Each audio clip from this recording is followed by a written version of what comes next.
Thank you for taking time to listen to today's episode. As I'm sure you know, the current crisis in Myanmar is extremely concerning, and we appreciate that you're taking the time to stay informed. There's even value in just becoming a little more aware and helping to inform others.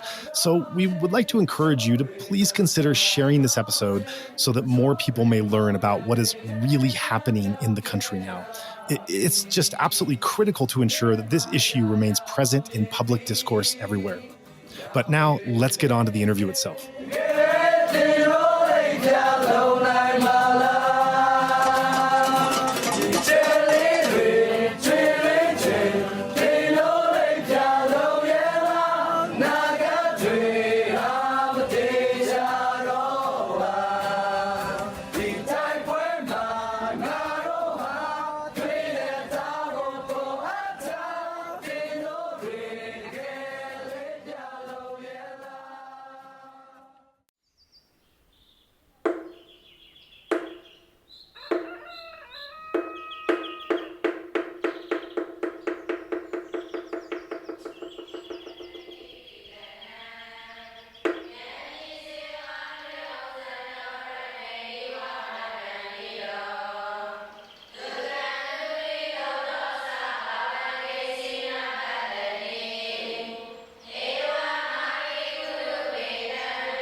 Welcome back to Inside Myanmar podcast. My name is Prangnam. I'm your host today. Our guest today is Khar Ra, an actor and public figure from Myanmar who's been living in exile since the military coup of 2021 due to his outspoken support for the pro-democracy movement. Khar Ra, welcome to the show. Thank you so much for taking the time to talk to us. Thank you, Brenna, for your introduction, and it's very pleased to meet you. Finally, meet you. It's been a while. We've been setting up this podcast. Finally, I got to meet you now. So let's start the show. Yeah, you've been busy as well, right? You've been running around. Yes. What have you been busy with lately? Yeah, I've been working on like a short film. I had some student who has been study in UCLA in LA, and they connected me, and they're trying to make like a short film for that student project. I wish they asked me about it. Yeah, they requested me about it. So I'm happy to help. So I help out. And you were acting? And lately, I got to act, which is lovely. I love acting and stuff. I haven't really. This is like after 4.5, like closely to 5 years. After the coup. Yeah. And after the COVID, this is kind of like my first short film that I got a chance to do it. I see. Yeah. So another thing is like I was in San Francisco last last week, and it's a fundraising event. Is the title is the Distant Cafe. A Distant Cafe is a lot of celebrities and artists and singers, and kind of like 15 singers and celebrities, Exile artists who are together in this show. So we raised like 90,000, over 90,000 US dollar. Wow. So which is really successful. I could say a successful event, fundraising event. Right. So yeah, it's been all over. Yeah. No, good to finally get the chance to sit down with you.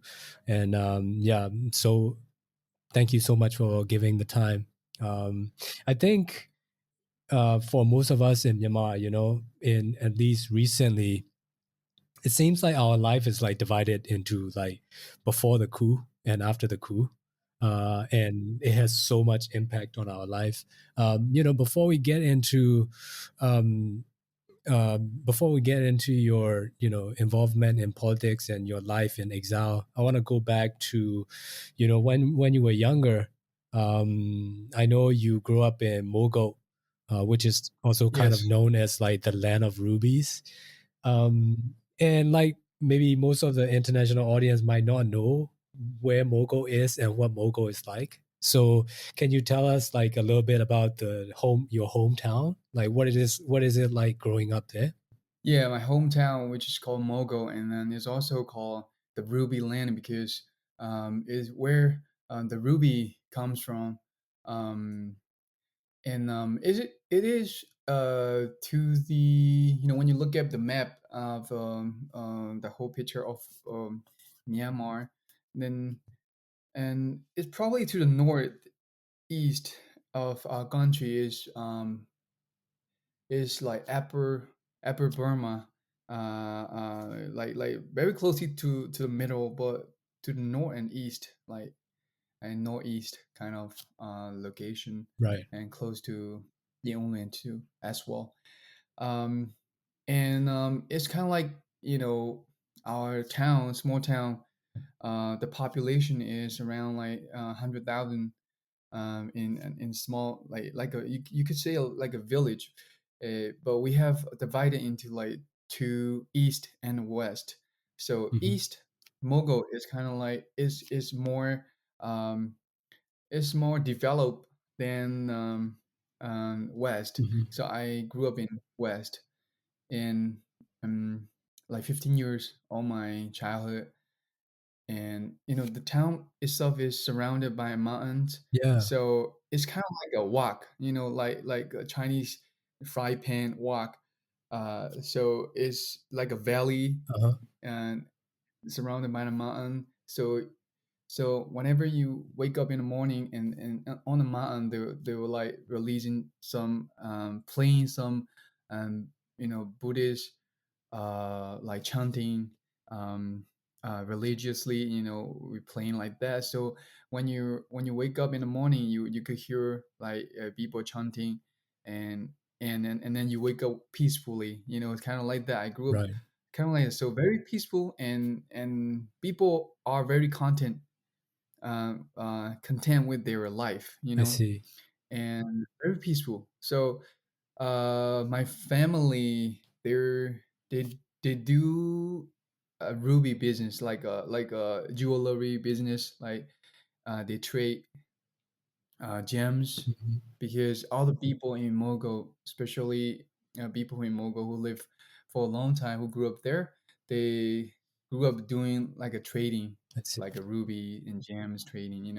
You could you could easily get a lot of like beautiful, elegant gems easily, and it's very cheap there. But foreigners are not allowed to go into, which is like prohibited for foreigners, because it is land of ruby. Yeah. And yeah, but you gotta have a local guide, to guide like tourist guide, to let you in and things like that. It's very restricted. um Yeah. my childhood is very peaceful, I would say. And when you grew up in 890s, and you kind of have a like a you didn't grow up with phone and internet and things like that.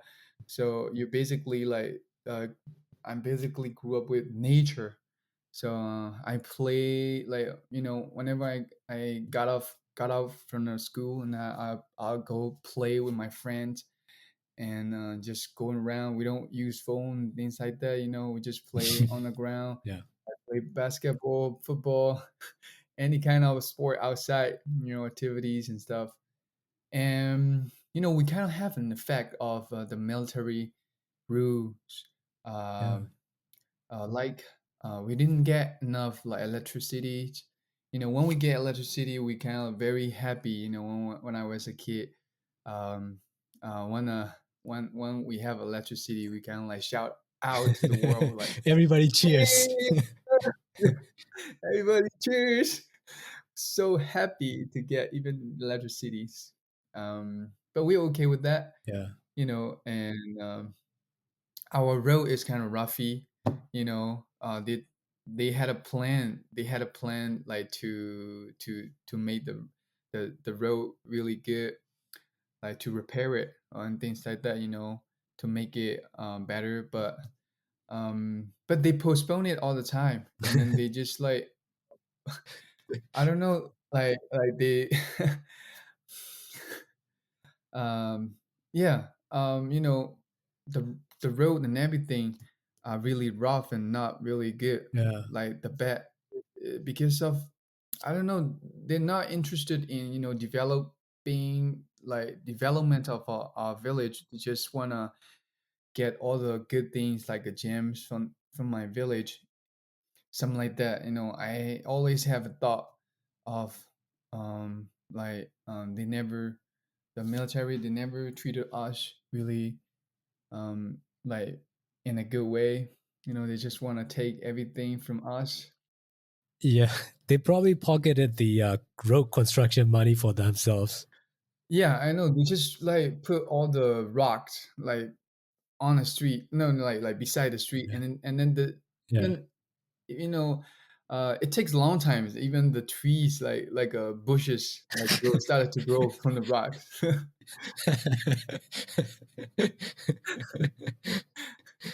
Yeah, Yeah. I think I've seen my share of those just like rock piles on the road without anybody working on them. that's right. Like little piles, yeah, just sit there and and for a long time. Yeah. So 15 years in Mm. Mogok, and I moved out to Yangon to, like, I don't know, just to, because my family worried about me getting, like marry early in my age, in an early age. They kind of worried about me. I don't know why. They don't want me to marry young, because I I see. might not, able to handle the marriage, and probably at the point. I mean, fair enough because like people who grow up in like countryside, let's say less developed part of the country, Yeah, the kids they usually end up getting married yeah, in very like early. in their teens, right? Right, 16, 17, 18, they're already married, right? right, right. My mom gave birth like in on her 16. Yeah, it's pretty young. So they don't want me But to get married young. Probably. they don't want you to repeat the same mistake. It's not like a mistake, but I think in a good way. I could say now, the more I get older, the more I get mature enough, to really think about what life, you know, what life that I want to build, something like that. What kind of Right. life? Yeah, it's good to take time, but taking too long is Yeah. not. It's not. It's running out of time sometimes. are you are you getting pressure from your mom now to get married now? A little bit, but I told her it's not a situation. It's not a good condition to get married to someone. It's very complicated. I can't. Yeah, I mean, it sounds to me like you had a very quiet and kind of like enjoyable childhood growing up in Mogo, and like what was it like moving to Yangon and like changing, your friends, and Yeah, coming to a big city. yeah. Now I feel like when I move out. I feel like the same feeling that I get um, after I came here as a refugee, to the US.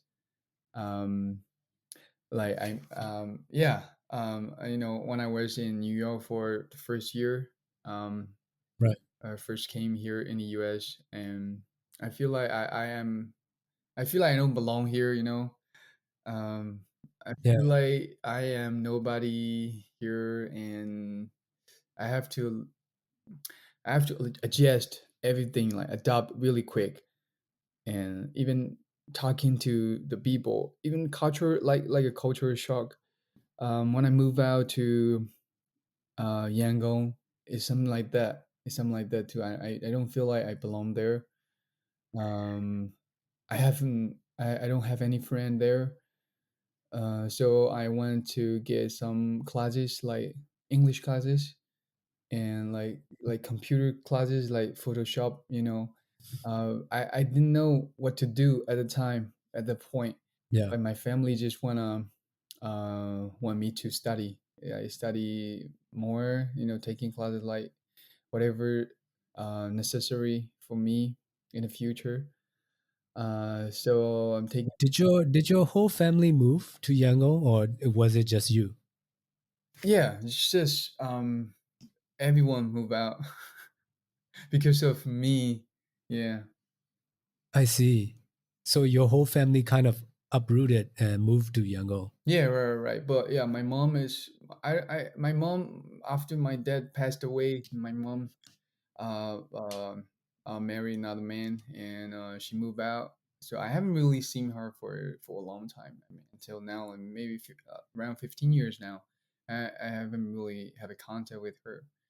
Uh, yeah, she lived in. I see. Yeah. I see.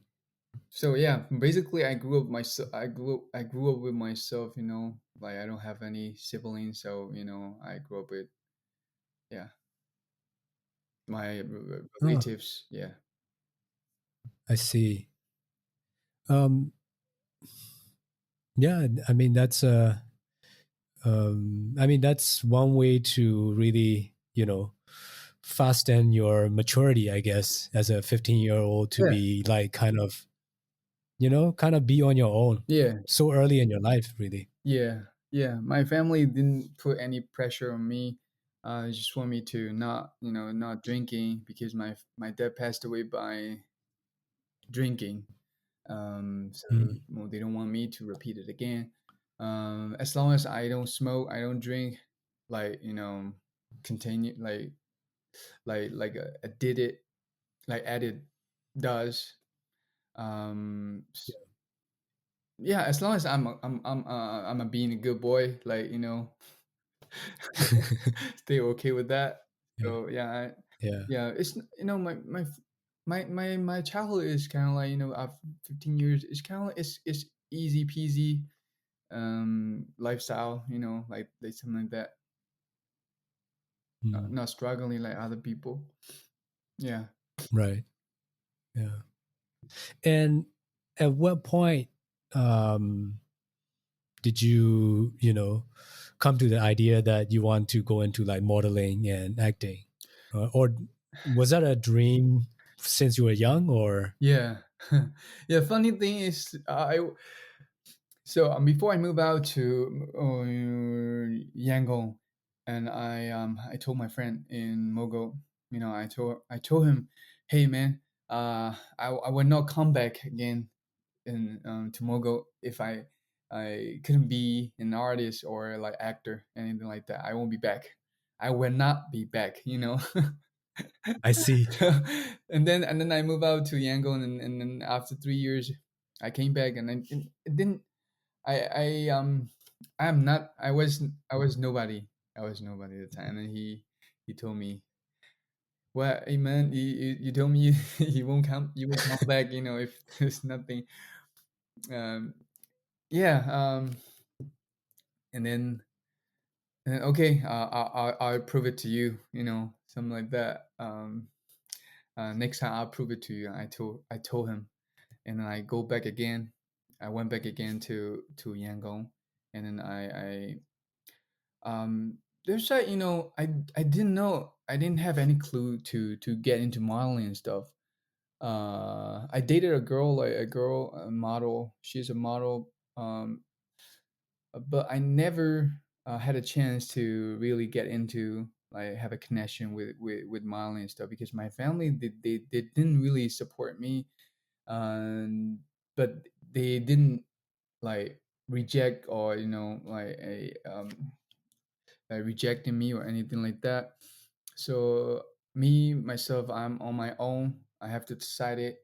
So I didn't have a chance.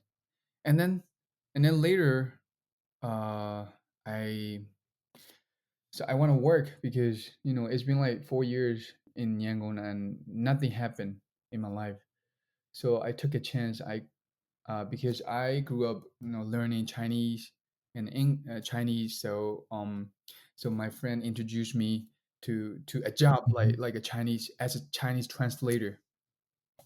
So I took the job. I took the job, like it is a fisher, uh like a fish, uh is near, uh it's like a fish, like a company, I don't know, like fish company. They go Uh-huh. out to the sea to catch fish, something like I see. that, right? Yeah.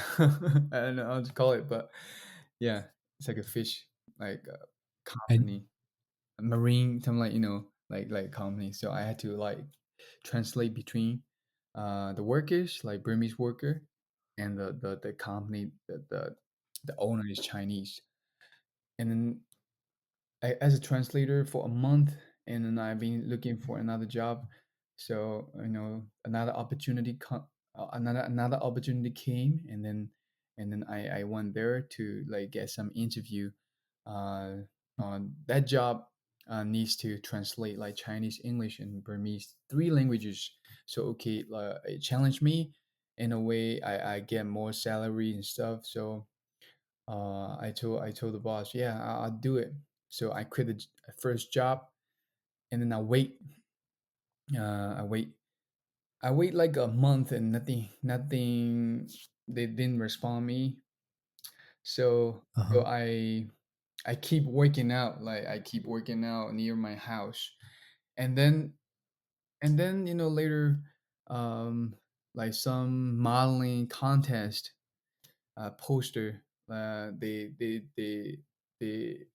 advertise at the gym. So my friend, they saw it, and they told me like, hey, let's go. They asked me to, let's go together. We're gonna participate in the contest, and you have to come. And I always wanted to do modeling, but I don't have any confidence. I don't have any money, at the time. I was so broke. So we share the taxi fares, like two Uh-huh. 200 jets each at the time. The total cost is like 1,000. So five people, we share like 200. And then we go, we went we went to the like casting, right? We went to a casting among, Right. and then they chose us.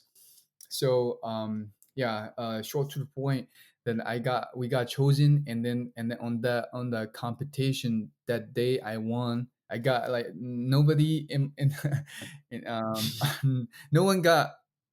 no one got the award, but only me. I got like a second runner up, at the yeah, at the time, second runner up. And then another modeling contest, um in 2013. That was in 2013, like January 28th. I still remember the date. And then later, like end of the year of 2023, and Mm, there's like another contest happened. It's called Manhattan 2013. um mm. so I got another like subtitle, not the main title, and I got a subtitle award. And then later in 2024, and I went to, like, I had to go to Hong Kong for the competition. 2014, you Yeah, mean? 2014. 2014. And then later, yeah, Okay. after the contest, I won like a second runner up and a lot of subtitles. Then I Mm. came back and that was my first time, like, I would say, uh like my peak of like getting fame. And at I the see. time, and then later people approach me with, like movies and stuff. So then I got into, the film industry in Myanmar. Yeah. It sounds to me almost like a movie. Yeah, right. It's like like like you're just yes, working as this translator yeah, guy and then saw this like contest at your gym and then just give it a shot and then yeah, you won something and then yeah, I mean obviously it's a big deal. You still remember the dates and everything. I do. It must have been like quite a year, huh? Yes, yes. That was really a good year for me. I always remember what I've been through, like what I have done, like all the challenges. That's why, in life, I decided whatever there's like a chance or a choice that I have to make, then I would, if it's challenged me, I'll definitely do it. Yeah, Like the coup. like something that challenges you, just like take it on, Yeah, you like the mean? military coup. You know, Yeah. like it is a challenge. It is life transitional period. It is a life transitional moment. You know, it's life changing moment. Yeah. Yeah. Yeah. Yeah. um I think I still remember when your first movie, Dimension, Yeah. came out. Um, and I remember like it being kind of around the same time when there were a lot of like new Myanmar directors are coming out. Christina Key started making film. Tu Bai Zo, one of the younger directors are coming out. Konaji Yes. starting to make film. I feel like that was a really exciting time to be in the film industry when you first started making film. Can you tell us a little bit about like your experience with Dimension and maybe also like what was going on in the movie industry at the time? And it's probably around 2017, 17, 18. Yeah, 18, 19. Around that time, people stand to like getting into like a film very seriously, and most of them are uh, young, filmmakers, like Yeah. Tubanzo, Aka, Kunai. Mhm. Kunai, yeah, it's been a long Mhm. time for him, but yeah, still he is like, um, he's young, Yeah. he's just Yeah. young, I would say, yeah, um, yeah. So that time, it's kind of like, I want to think about it now. Um, w- we really want to create a revolutionary like movie, and we don't know what to do, but we are like looking for a good director to have a vision, and who has a vision and who are really passionate about film and want to do something different. So we've been looking for it, and then we found the director of the Dimension, and then he showed me like some short film that he did. Uh, it's called Zoji, and it's really good. And then he used all the VFX and like visual effect, and it's really Uh-huh. nice. It's really nice, like jumping all around and here and there, like a Yeah. supernatural stuff. And I really, Right. I was interested.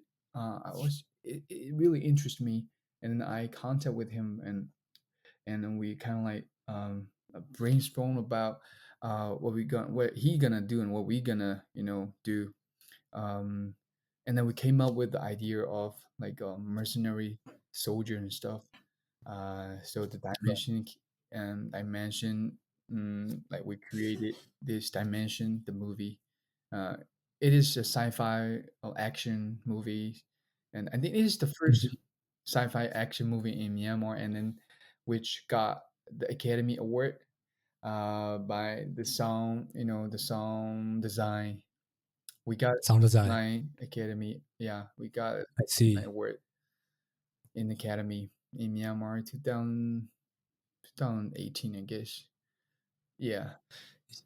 Yeah, I mean that's a big deal because like it's like also showing that the academies are welcoming the new generation as Yeah. well Yeah. to you know to consider a film made by first time filmmaker Yes. and sci-fi action, which is like a genre that has not been, I imagine the Academy Board has probably never considered a film like that before. Yeah. They never consider. Probably this is the first time that they consider us like a young filmmakers, and yeah, they really cheer us, promote us, to get into. That was really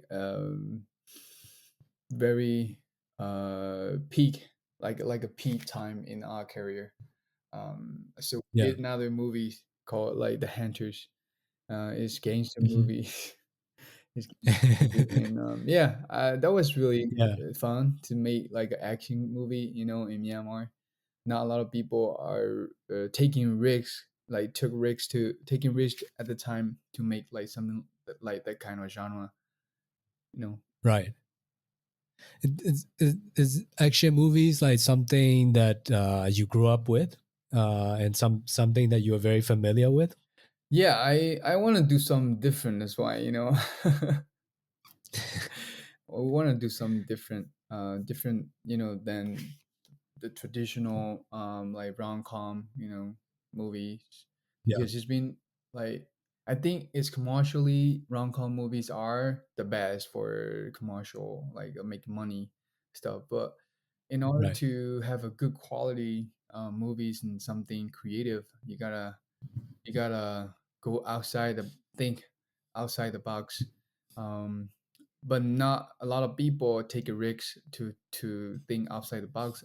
And also, the artists, right. the actors, they don't want to give time to make money, to make a good movie, because they make money, a Yeah, lot of money, in a short time, and then they are like being so comfortable with that, and they don't want to go out, they don't want to take risks, or create something different for the film, for the quality of the film, like as yeah, a Myanmar movies.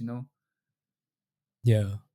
I imagine like you have to go through a lot of like trainings and preparation to do like action movies. Yeah, definitely. And I understand when you say like, the older generation actors are kind of comfortable in their acting like dramas and comedies because then they don't really have to train for it, right?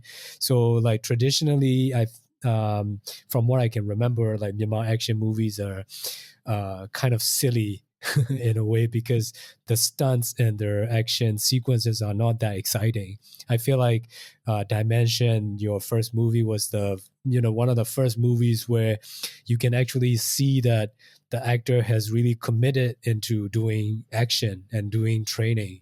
Yeah, Like I like now even in the West, John Wick, for example, like it's very arduous kind of has to go through a lot of trainings to be in that kind of action movies.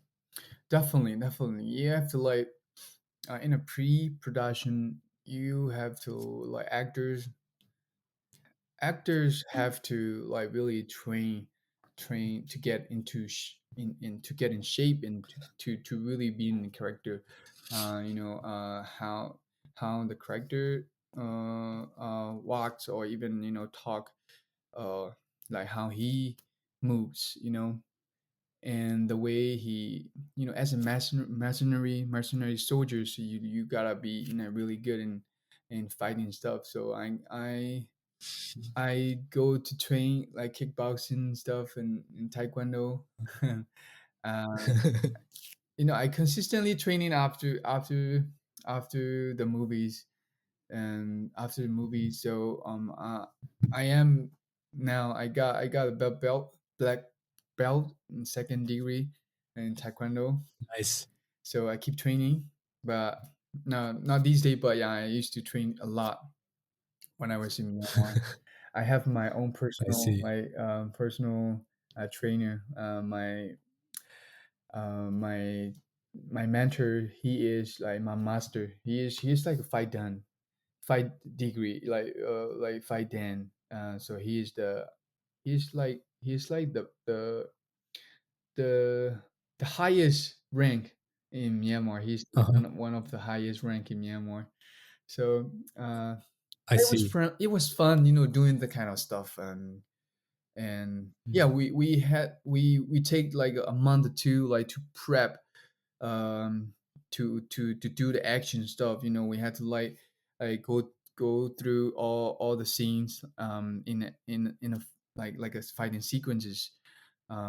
So we have to train Yeah. scene by scene. So Yeah. and then the people from the production, like a DP and assistant director, they kind of like, they already seen the location and where, how they're gonna shoot it. So they told us, they talked to, to the choreographer, like a fighting choreographer, and they kind of like make Yeah. some sequences, regarding to the location that we're gonna shoot. um, yeah, it takes a lot of time, and I need to prep it in order to get really Yeah. good. But on set, on that, shooting day, um, yeah, everything, turned out good. Sometimes it takes more time than we expected, because sunny, Yangon is always sunny, and it's very hot and very humid. So, a lot of sweat, Yeah. and yeah, and you gotta you gotta Yeah. drink a lot of water. Yeah. I mean, when you talk about like, preparing for a movie and doing like pre-production, like for some of the audience who are probably like maybe familiar with how movies are made in the West, they probably think like, oh, that isn't that how all the movies are made?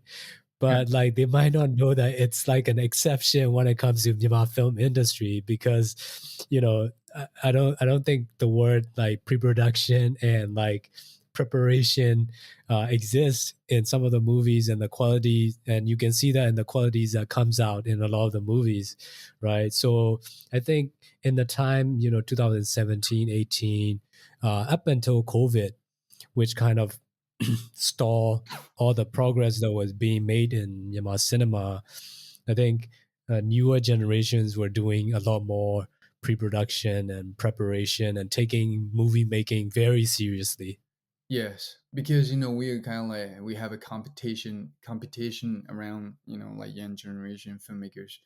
Wanna Mm. make some good movie, and we have a when there is a competition, and people started to like do really good, started to like prep do like pre-production really good, like they take time to do it, because when it come out, yeah, they want to be the best one.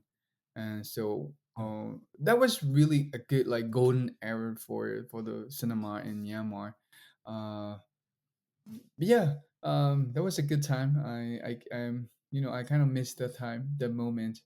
Yeah. Yeah, we kind of like changing the rating system to like a we Yeah, right. like a censorship. And the censorship is really like bullshit. It is really, it is not really helpful to anyone, in the film industry. You know why? Because Yeah. uh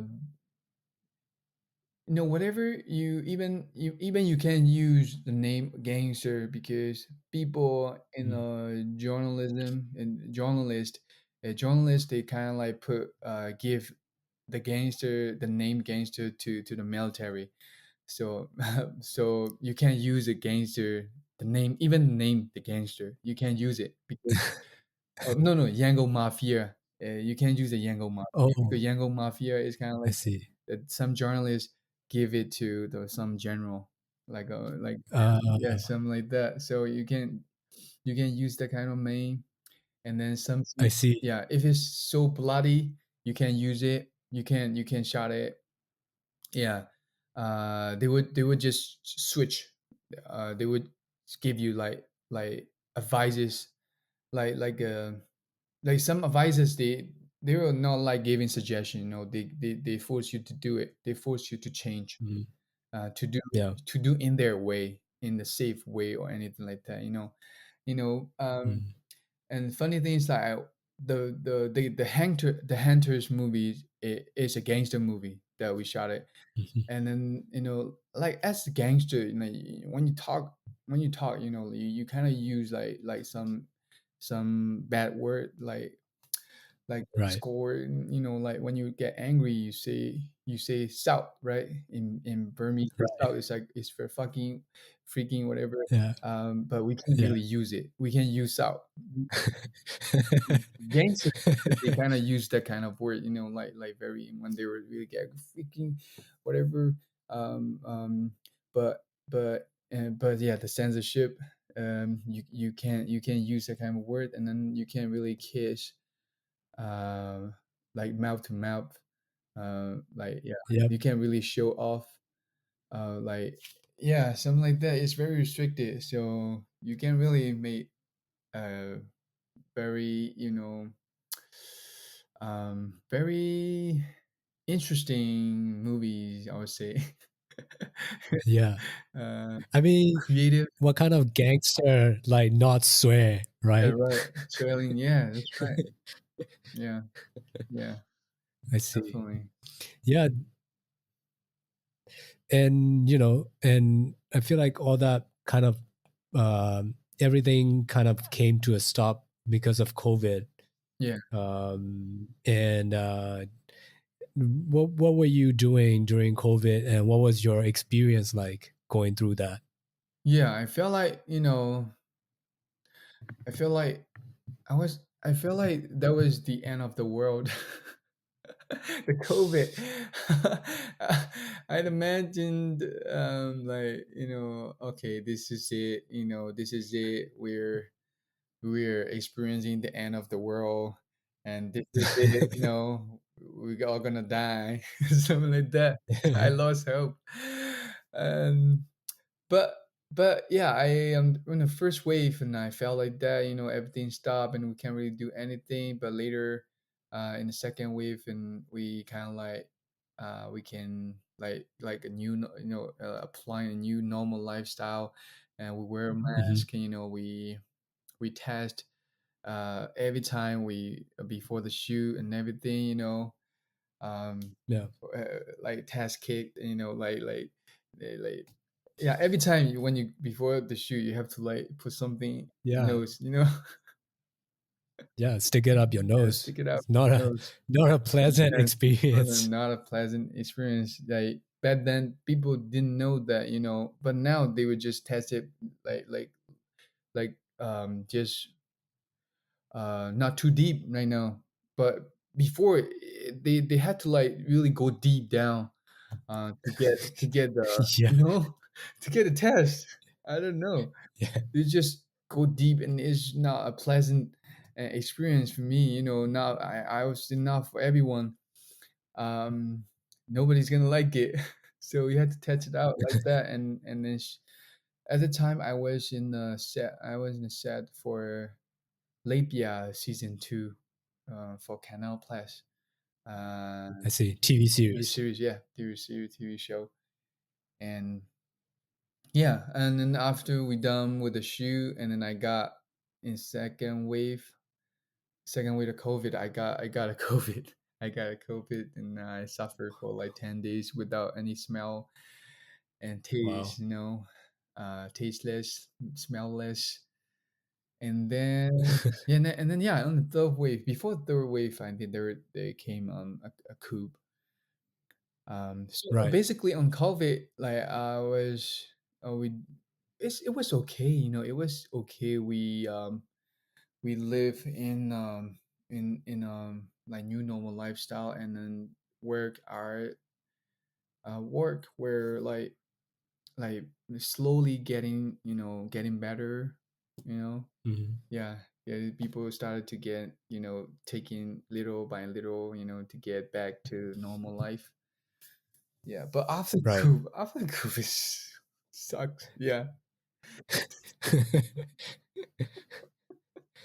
Yeah. So you thought the world was ending with yeah, COVID, COVID. and you lost all hope, and then the coup came. Yeah, and then coup came, and then that is okay. Right now, it's the end of the world. I mean, it's the end of part of me. Yeah, life change. Yeah, Yeah. basically. Where were you when when the coup happened I on was in February Yangon. 1st? Yeah, I was in Yangon like before the coup, like January 31st or 31st, and I was laying down on a bed, watching go go leave you a show, like their online show, like the first Oh time yeah. online show, and then we were like, yeah, we're like enjoying, and we wish each other like to my girlfriend, hey, let's wish together for better future and stuff, because we planned it like to make some movies, like a lot of, yeah, we line up a lot of movies, in this year, because after Mm, COVID, okay, we're gonna let's try hard, to get to normal life and things like that, so we wish each other. But then, in the morning, internet went off, and then we heard that there's a coup. There's a military coup, and I didn't know what to do. I'm just like, what? They can, yeah. possibly do that, in this era of, like 21st century, and then, and I know what the heck is kind of, I don't know. I don't know what to do. It's very, I don't know. I didn't have any idea to have a, I to think of any kind of thoughts, Right. And I'm guessing you were too young for 1988. Yeah, I was too young, and in 2007, it's kind of like I was in my 15, 14, so I didn't know shit about anything. And then later, I was 2027. Yeah, the coup happened, and I didn't know anything about it. I didn't follow any news, I just live like a people who mostly live in Yangon, just cared about Right. me and my family, and that's it, nothing else. Mhm. Not about politics, Yeah. not about anything around me. I just care about myself and my film and my movies and stuff. Yeah. Yeah. Hmm. Then when did that change for you? Yeah, Um, just after the coup, and I went out, like on the 6th of February, I went out with Gonayi Matu and Anini Latte from 88, and then we went out protest, and then we took a picture. Like the first picture is like, you can you have a, the first picture we shot with a poster. Yeah, I took a photo. The first photo is like, we took it with a poster that said, it's written like, you can shot it, you can shoot it to our head, but you can't really, you never like kill our heart or something like that, like, energy stuff like that, you can never, right.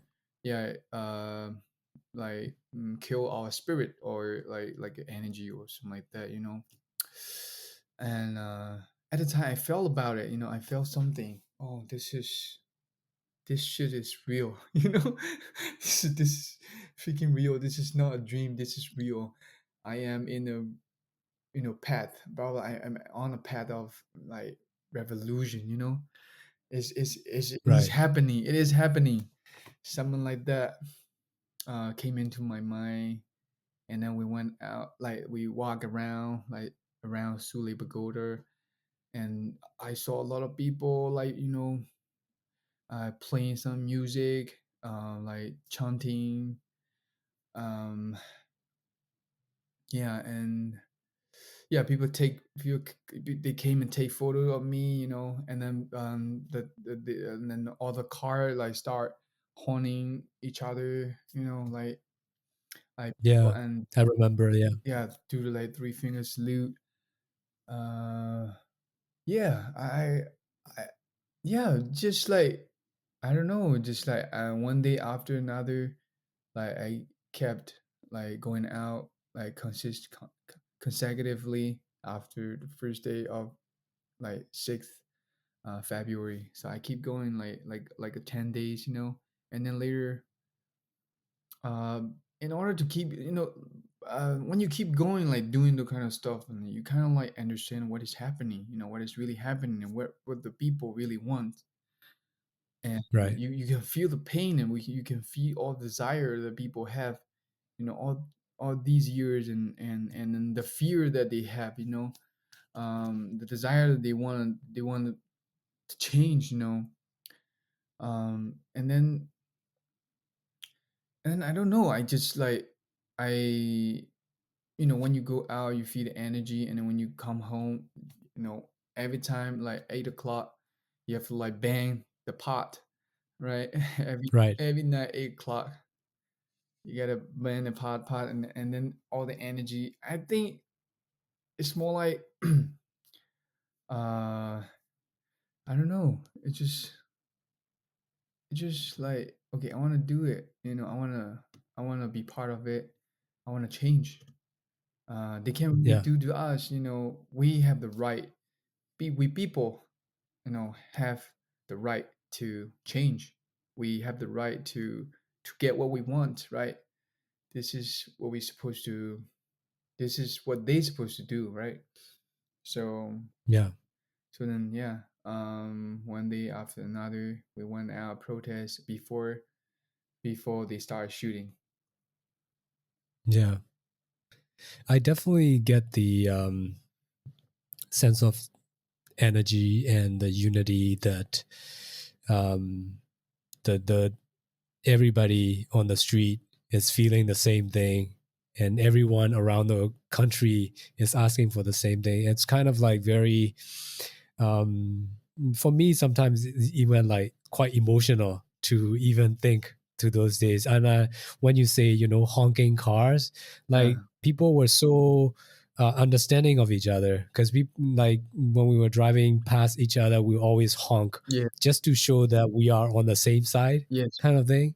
Yeah, I definitely sense that sense of like energy and unity during those early days of protests for sure.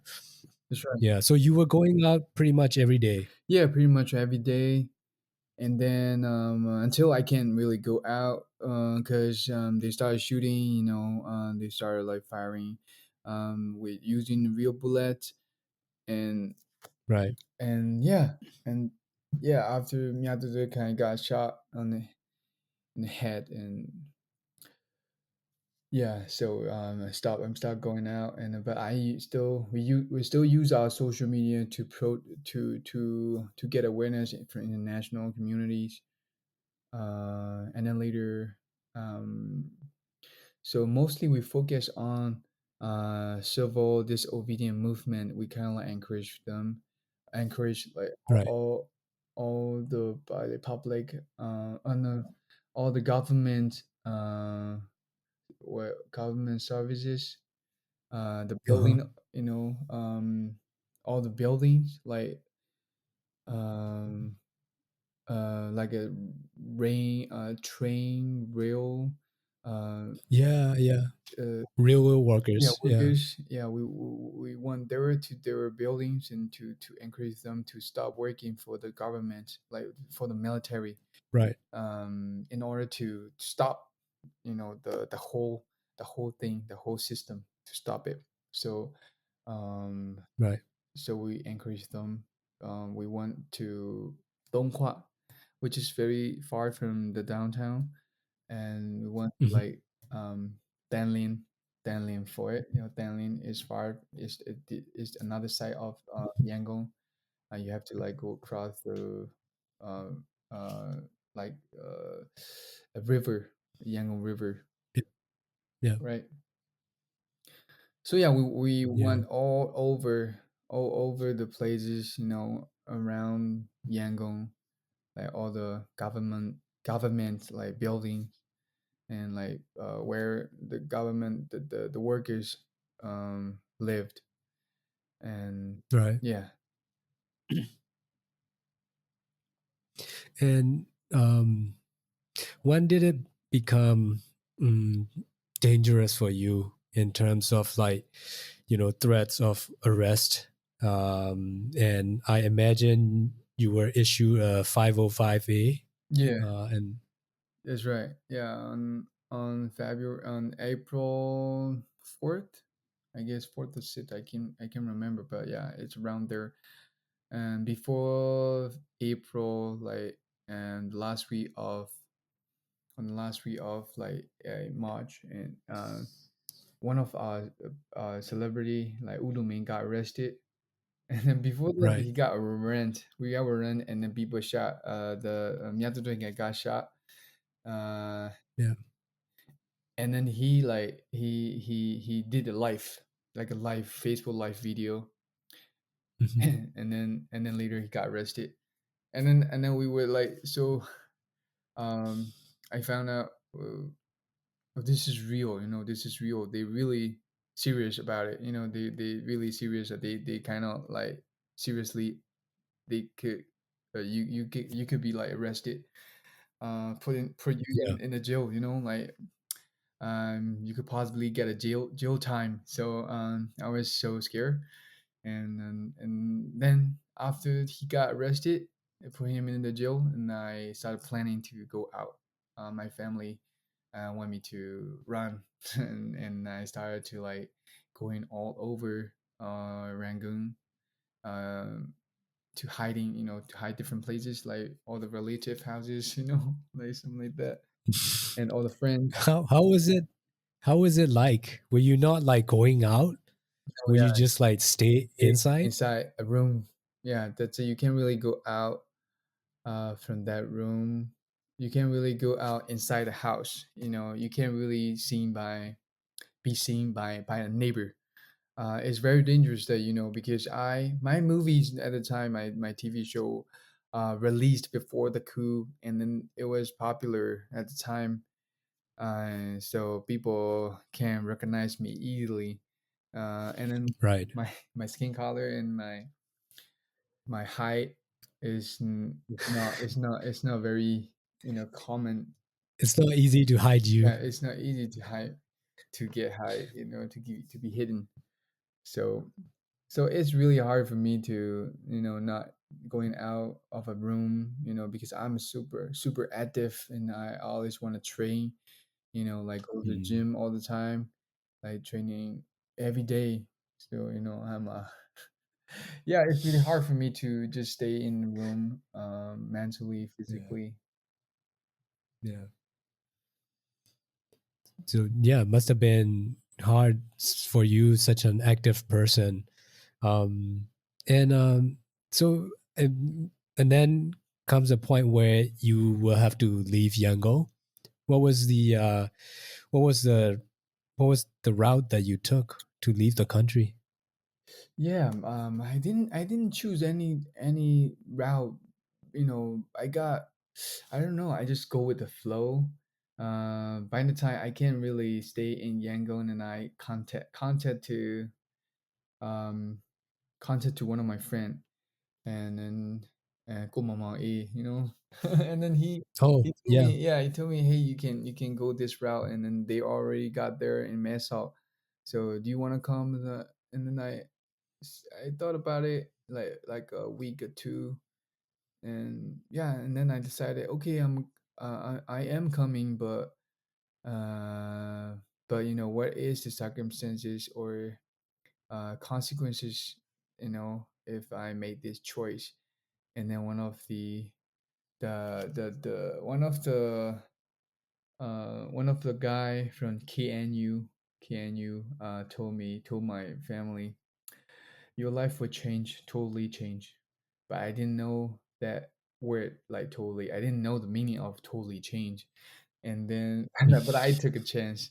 I took a chance. Okay, whatever. I go. I don't know what will happen, but I can't stay here.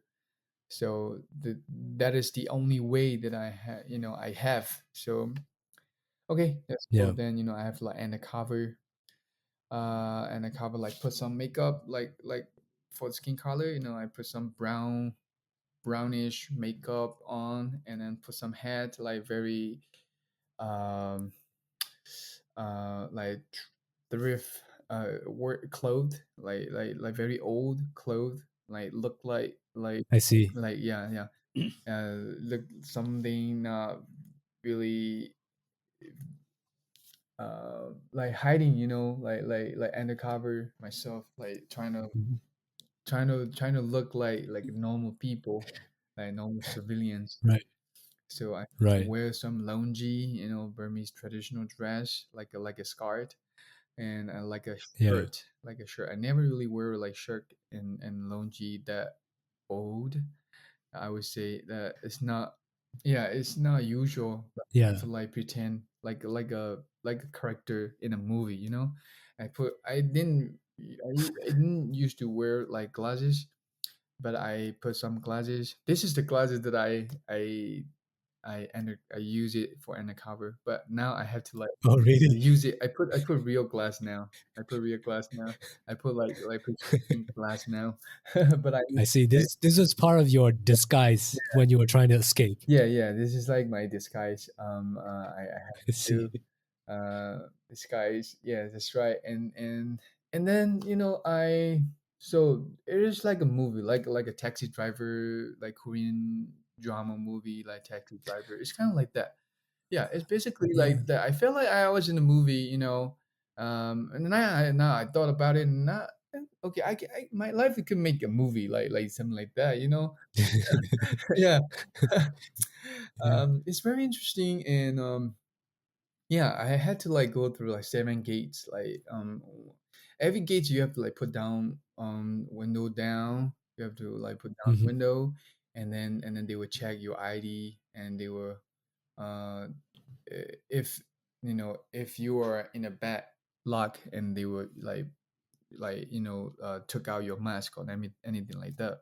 But I was so lucky, and but at the same time, I might be in a trouble, because in a gate, like the Mm. biggest gate, like Danlian Bridge is Right. Danlian Bridge is really long, and then the checkpoint is really big. Like a lot of people, like soldiers, police, and even the uh like administration, from people from administration, like something like that. They probably like 10 to 15 people at the gate, at each gate, like that gate Right. separated, like really big, and they want to check everything. um and so we went like two car, we are like 1 mile apart. If something happened, we would just like change the route and everything like that. We have already planned it. The driver, they are very professional driver. They know the route really well, because they go the route for like a couple times to check already, like make it Mhm. for safety and everything. So so the first car, the car from uh, uh, uh, they check it, but they passed and they okay with that. And then Mhm. later, uh uh so we arrive at that gate, specifically at the Danlin Bridge gate. And by the time we arrive at the gate, like we have to like mm, the driver, just pull the window down. And I was asleep. And then I was asleep, and then when the window down, I heard it. And then when I slowly opened my eyes, and the soldiers from the other side, he walked toward me Uh-huh. with the guns and everything, like the uniform. The uniform is really disgusting. It's like a killing uniform, because that uniform I killed a lot see. of people, so I have trauma on it. We all have a trauma on that uniform, right?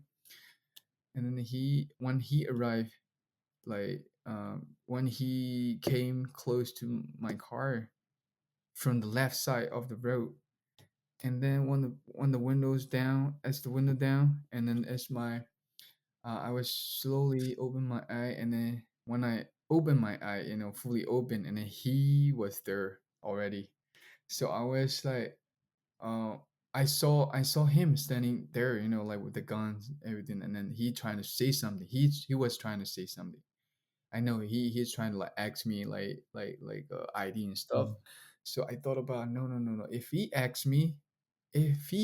me first, then I had to get him the ID, and then if he realized the ID is a fake ID, and I'll get into trouble. So like I didn't know what to do. But I was so scared, but I took the chance. I took the chance. I asked him first, hey, do you want to check ID and stuff? And then he thought about it for a second. But I was so scared, I asked him because if he asked me first, then I have to give it to him. But if I ask him first, and if he say yes, I give it to him. But if he no doesn't didn't say yes, nah, I don't need to like give it to him, right? And then he had a second thought, and then some car, from the opposite side came in, and then luckily he said, "It's okay, you can go." So I was so happy. I I see. can't really be happy at the time, I can't. Yeah. Yeah, I can't be seen as a really happy person Yeah. because of he didn't check my ID and stuff. So Yeah. after we passed the gate, that moment I never forget. It was the happiest moment in my life. I can imagine, like, going through that kind of situation, and then it became like one of the Yeah. happiest memory for me, you know, Yeah. in my life. It was so terrible. Yeah. Must have been, yeah, must have been very terrifying. Sounds to me like you were trying to take control of the situation by saying, "Hey, do you want to see an ID?" You Yeah, know, yeah, um, trying to control the situation, but yeah, I was so lucky. Yeah, now I thought about it. Yeah. were you carrying a fake ID? The ID, yes, they did. They give us the fake ID. This is how professional they are. It looks like a really good one. You know, Really? yeah, but I can't say it is fake and it's real. But I think probably they can check it. You know, I see. it's like 50-50. It's Uh, lucky. So if you're not, then wow. Yeah, that sounds like a movie. That sounds like a scene from a movie. it is a movie. It is a Yeah. movie. A movie is like a life journey, right? Movie is a people's stories. Yeah, this is a people story, so you could make a movie. And then you were in Mesok for a while. Yes, yeah. After that, we arrived in Myawaddy, which is border to Meso, border to Thailand, and I was there the first time. It was the first time I met like ethnic group, which so-called like the bone rebellion rebel. Right. When I was young, I was brainwashed by the military, that the ethnic armed group are are the rebel. They're bad people. They kill, they rape, they burn your houses. They do whatever terrible stuff, arbitrary stuff to people. I was brainwashed, but eventually those are the people who helped me, to go through all the struggles, all the difficulties. So they Right. are, yeah. There's a realization at that point for me. I met them, and they're really like educated. Not like rebel, like eating like human flesh or everything like that. So they're not scary. They were really good people. They've been yeah, and they help us. They put us in their like camp, like a camp. And there's no like a window. Um, and so we sleep on the ground. They give us some like a small blanket, a mosquito nut, and yeah, and they give us food for like, we didn't know that, when we have to like go cross the border, we have to wait their order, and then we have to wait the situation whether it is good or not, so they have to Right. check first. So I was there, yeah, me and my friend and group of people there like for a few days, and we always like want to go, they we only check with them whenever they come visit us. We will like ask when do we have to like possibly could cross the border, we with like with hope and with expectation and stuff like that, but at first we were told like we only have to like stay a night and then we go cross the border, but we didn't. But it turned out, it won't happen. It was not happen like that. It wasn't like that. So we had to stay for a Mm. week, and then out of nowhere, and they told us, and we can go now. Let's go. So we have to pack like really quick, and I see. I just like a bag, like a backpack, and that's it. For me, Mm. I didn't have anything. I just backpack. And that's it. So it's very easy for Mm. me to pack and everything and pack and go. Yeah, so we have to Mm. like go through like different gate, like they all surround each other. I realized like Mm. DKBA, like BGF, and then from the military, and the KNU, DKBA. So they surround each other, like each other. The camp, Yeah, or the the soldier camp are like surrounded each other. Yeah, I it's very see. interesting. So, um, on the front seat, there was like a KNU, like like one of the probably high rank soldiers. He t- he sit there, and then he show his face. Whenever there was like a gate, he showed them his face, and then we pass, and then it's like that we pass through like 10 gates, and then we arrive at the border, and then we went cross. I see. Um, yeah, I was thinking about something that you mentioned earlier, which is like the brainwashing of like ethnic groups. Even the term the bone, right? The bone could be translated into rebel, Yeah, but it's almost like synonymous with like bad guys, right. right? Because in the movies that we've watched like growing up, like any of like the war movies, Yeah, like the military's always fighting the bad guy, and the bad guys are always the ethnic armed groups, yes, so, so we grew up watching these movies, we grew up wanting to be soldiers yeah, basically, right, watching these movies and trying to fight the bad guys, and the bad yeah, guys are the bone, and these rebels, the bones, are the one who were helping you, that helping you cross the border to safety. definitely, definitely. They were the good guy, and then the military. We thought they were the good guy, but they turned out they're the really bad guy for all of us. You know. Yeah, yeah. Yeah, and then we crossed the border, and then I was there in Manstow for 7 months, and in order to get a document, to come here in the U.S. That time, 7 months, um, seems like 2 or 3 years for me, Yeah. because I had nothing to do.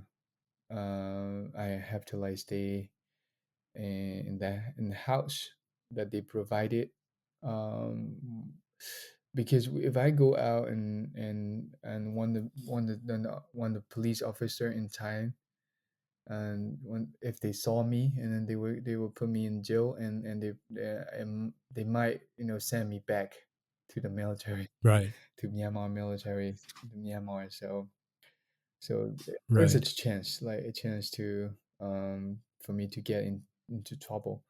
So I would stay Yeah. silent. I was there like really. I stayed there very silent. Yeah, silently, for 7 months. Yeah. Yeah. Yeah. And yeah, that must have felt like forever. Yeah. For sure. Um That's right. And did you know that you were be going to the US eventually, or at that time, do you have any idea where you might be headed?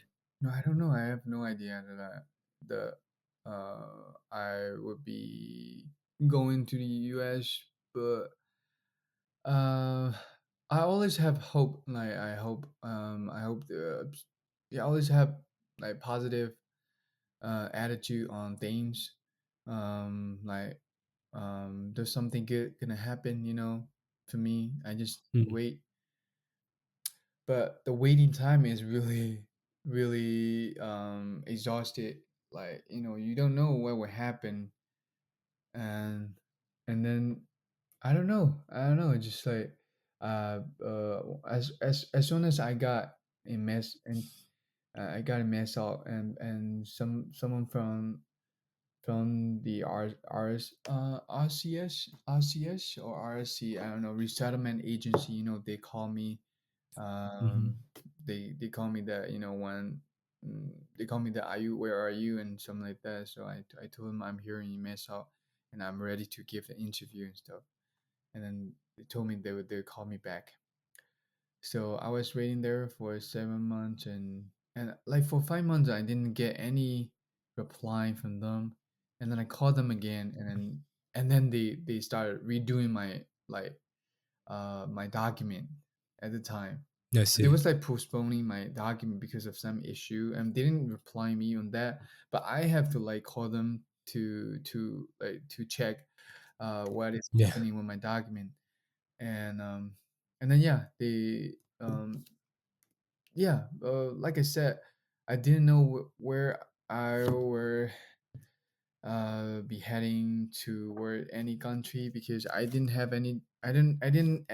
know anything about, like, I could possibly go to Australia or France yeah, or like UK or anything like that.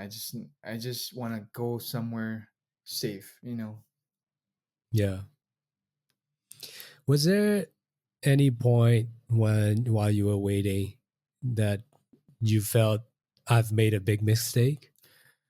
Oh no, no, I never thought of it. Uh, cause I thought Mm, about, okay, being like, they call us, they contact us, China, like they trying to contact us to make like agreements, like a contract, like you have to sign it, and then on the mhm, contract, they put all the thing, like you will never, like, uh you'll never do the protest or anything against the military, and in the future, something like that. And then what you have done is because of some people force you to do some, mm, some not, uh some not really, some did some, you know doesn't have any good intention, bad influence, something like that, mhm. force you to do Yeah, this kind of terrible, protest or something like that. I would never do it, because this is my choice, my decision, the decision that I made. This is the right decision that I made. So I would never sign up for anything because it's a lie. It would be a lie. right. It would turn out to be a lie. So I would never do it. That's why I chose this path, and I think it is right path to choose. So Yeah, I never have the kind of thought that I regret on things like that. I always proud of it, because in the end, people gonna die. I gonna die, and then everyone gonna die. So I wanna say to myself, like talk to myself, when there is a time, before I die. I wanna say that you made a good choice, because you stand with the justice, and you stand with the people, and you you made it. You took the part that the history, given to you. The history gave to you. Like, yeah, I wanna die happily. Like I want to die happily. That's why I don't want to. that I regretted about it, you know, Mm, right? Yeah, I would yeah. never regret about it. No, never. Yeah. I love it. It's- it seems like now that you've been in the US for a couple of years now already, Mhm. and seems like you have found some kind of stability, and I see you're online, and you're active again in terms of like speaking out about what's going on in Myanmar, for both local and internationally. And I see you've been traveling to Karenni areas. So how are you feeling more settled with your life? How are you feeling now after going through all that time of like uncertainty? Yeah, uncertainty is not a pleasant experience that people wanna experience. You know, because nothing is sure, nothing is certain, and everything unseen, and you can't really expect anything in from life. The first time I came here in the US, like I was in New York for a year. I was so lost. I didn't use my social media. Um, One thing is I can't really use it because it locked out. I can't remember my I changed. I switched my phone. I switched my phone, and I didn't realize I need to like get the authentication like code from my old phone. Um, Yeah. so I didn't use any social media, and also like I didn't. That's why I lost contact with a lot of people. Like most of them, I didn't know what is happening in Myanmar. What was happening in Myanmar? Like the first year in 2022, and then I have to deal with the life here in the US. Like I didn't have a credit, because I just got here in the US. I didn't have a credit to rent a place, even to rent a place. So I don't know. I didn't know where to live, where to stay. Wow. And for God's sake, I didn't know what to do. I don't know. Do I really? Oh, I thought about. Yeah, I was. What am I supposed to do? Something like that, So do I like need to find a job like a like a server, like a waiter? Like I don't know what to do. The transitional period is really harsh. Like out Mm, of nowhere, suddenly, like you have to like do different. You have to like go through different stage of your life. um I wasn't Nobody's ready for anything like that. And then at the time, yeah. like not a lot of people came here. At that point, I was here alone, and I didn't know what to do. I was so depressed, and but I keep training, like my workout is still going on, was still going on. Like I keep training every day, but mentally I was so lost. And Mm, then yeah, I gained a lot of weight, and then my skin doesn't look good. I ate a lot of sugars because it comfort me. I didn't have any friend here in the US, and I took a job in as a taekwondo instructor in mm, Queens Amherst. I rode on the Rosebud Avenue, and then the way to walk to my work is I have to like go through like a lot of Mexican like community. So it's not a community that is safe. Like I would say, it's mm, not really safe for me, to go like mm, to walk around, and mm, then it's not the environment that I want to live. It's very, I don't know. It's like I see a lot of homeless living there, and it's not right. a pleasant things to watch and to smell, or to experience, every day. So Right. uh it's like level of being, the level of being you used to live is not the level of being that you are experiencing now. So I had to like Mm. really adjust it, and I can't really cope with the situation that I had on the first year in the US. And I took like I was working there as trainer, like taekwondo instructor for 3 months. I trained like from 5 years old kid to 64 years old ladies, and like there I was see. like five days in 5 classes in a day. So I have to stretch out. Like first I have to like stretch, like do some stretching, warm up first, and then like a kick and stuff, like Abchaki, Eurochaki, something like that. Like a Taekwondo kid or Uh-huh. something like that. I teach them. I taught them kids. And Right. yeah, kick, and yeah. And then later, I realized no, this is not the one that I want to do. I lost purpose.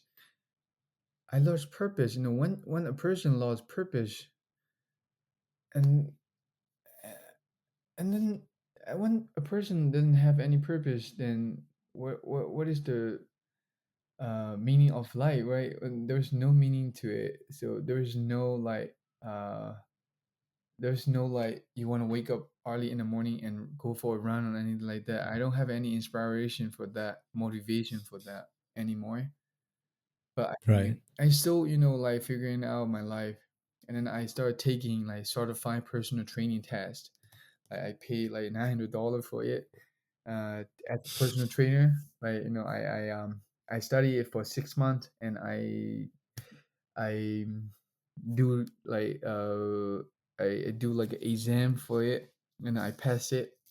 And then before I pass it, I I decided to go to LA because I have some friend there, and then also I want to make movies, so I decided to move out of nowhere. And I didn't know that LA and New York is so far, like close to 2,400 like miles in away, like east and west. I didn't have any idea. I Right. Yeah, I just yeah, life is like you can't really expect anything, and also you don't know what will happen, so just go with the flow, and then everything turned out better. Yeah.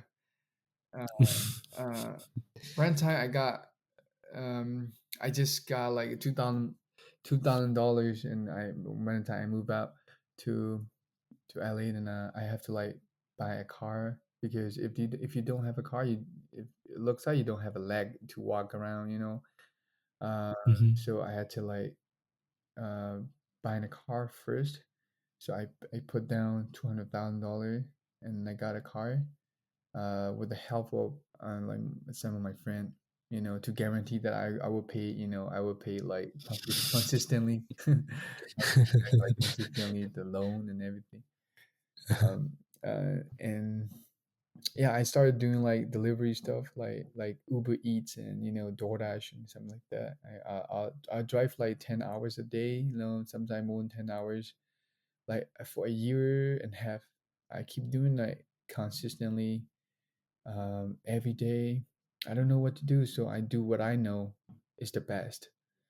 So I make some money, and I just like I don't know what to do, like losing purpose. But I always like listen to the podcast and listen to the book while I was riding and like driving around. I do the work. So and then I keep I live with the questions. I live the questions, and I don't know the answer, but I live with the question, and I keep thinking, figuring out. And after 2 years passed, and I got my green card, and then I can apply for the travel documents when I applying it, and then I start using my social media again after 2.5 years. And yeah, you might see that all the things that I posted at the time. it was so really deep that, like something from my heart. I would Mm. write it, like really take time to heal Yeah. myself with my word, not for everyone, but just for me, because I was suffering, so I heal myself. I I I wrote it, from the experience of from all the books and everything. I wrote it. Like some people suggest me to write a book, um, by reading my words and my status and everything. Right. Yeah, and then I mean, it must have been quite, that stretch of period where you were going through life, trying to survive, maybe trying to find purpose, and at the same time not being able to be present in the public. Like, it must have been quite strange for somebody who's a public figure, who's an actor, also. right, definitely. I lost my identity. Like I don't feel like I'm an actor or celebrities anymore. I feel like I'm nobody, and I that's why I lost my purpose. I don't know how I'm supposed to be look like, or how am I supposed to feel as an actor or an artist. I lost my creativity because I was working 10 hours a day, delivering food door to door, waiting to to deliver, like waiting the food at the shop, like the restaurant. Right. Yeah, my identity just lost. I didn't know who am I anymore, who I was, or Yeah. what is my value, or purpose anymore. And Yeah. then yeah, and then and then I got a green card, and then I decided to go to Thailand to find my purpose. Funny story came, yeah. I see. I see. So yeah, so this was like earlier this year that you were traveling to the Karani area. Was that part of you trying to find your purpose? That's right, definitely, yeah, absolutely. I was so lost, like I told you, like I was so lost and I didn't know what to do. So, um, even I didn't know where to like donate or stuff like that. I didn't know who to trust. I didn't know Right. anything about it. I didn't know what is going on and who I can trust, or who is still working for the people, who are standing for the people, and who are still working and consistently. So I decided to go back to Thailand to meet all my fellows actors, and some people from politics, politician. Yeah, Mm. and yeah, I talked to them, and I got some idea, and I went back to Mesop to see to look around where I live, where I stay before I move out to come to US. So Right. I go back to visit, and I was there in Mesop for 10 days, and I went into Gurney, no KNU, like uh base 6. There was a lot of, like, it's in Burma, in Myanmar side, so it's risky too. It's risky as well, but Uh-huh. yeah, I took the risk to go to went into the Gurney, the Myanmar part. um yeah, for a day. Yeah, that was for a day, and I came back, and then I went to Chiang Mai, um to stay a few days, and then some of my friends encouraged me to do like a fan meeting. So I did a fan meeting, like in Chiang Mai and also in Bangkok. I ended up like doing like two fan meetings in Thailand, Mm. which I never done it before. the first time for me, and it was very exciting. And then and certain that who's gonna come. I thought about who's gonna come to my fan meeting because I haven't really done anything in 4 years.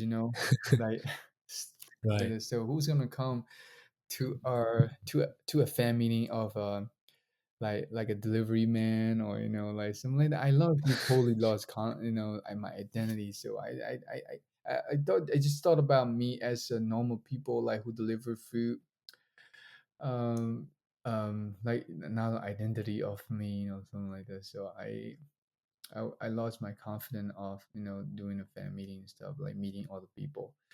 um they used to encourage me. Yeah, but eventually I did it, and then it was great. And I gained my identity back on those Mhm. fan meetings. People came by and encouraged me, and I encouraged them back. And it's sort of like I kind of experienced the identity that I used to have, like as an actor and as celebrities, or as someone who is creative, something like that. And Right. yeah, and then I decided to, and then I met the clean angle, like Guzia and Matenza, and they asked me whether I want to go to visit, to see what is happening in Gurney. But it would take like 4 days to go to put back and forth. The travel time is 4 days, so like Right. when you have to like go 2 days in and 2 days out. So and then the road itself is really bad.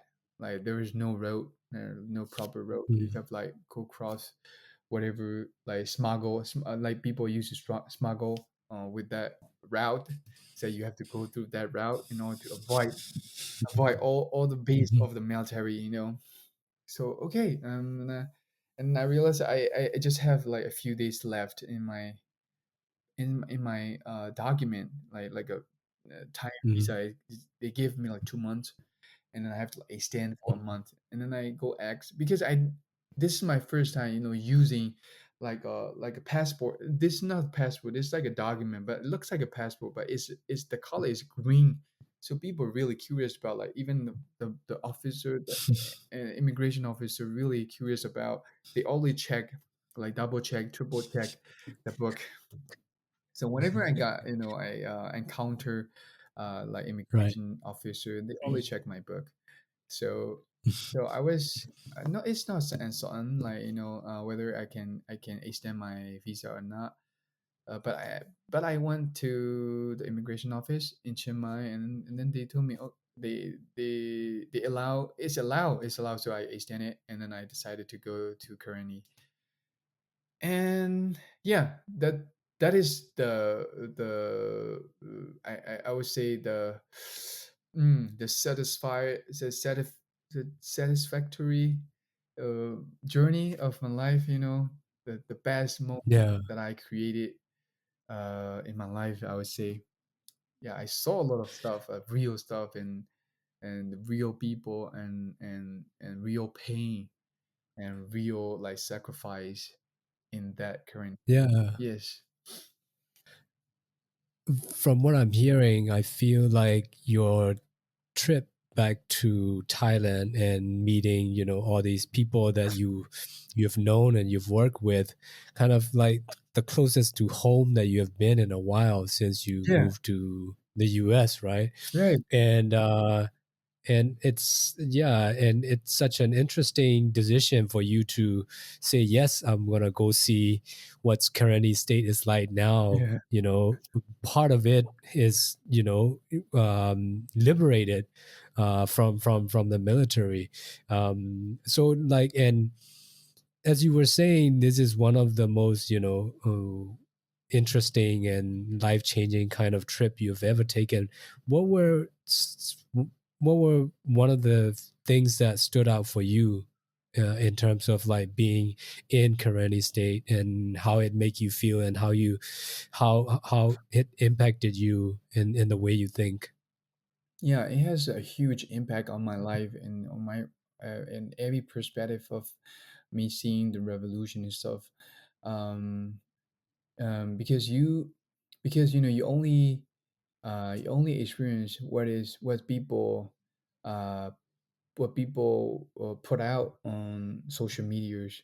Like people, they will put out their emotion and on the actual facts. You know what is happening on the ground is not really something they will put out on the social media. They will put out all the emotion that they experience. You know, with the Yeah. situation.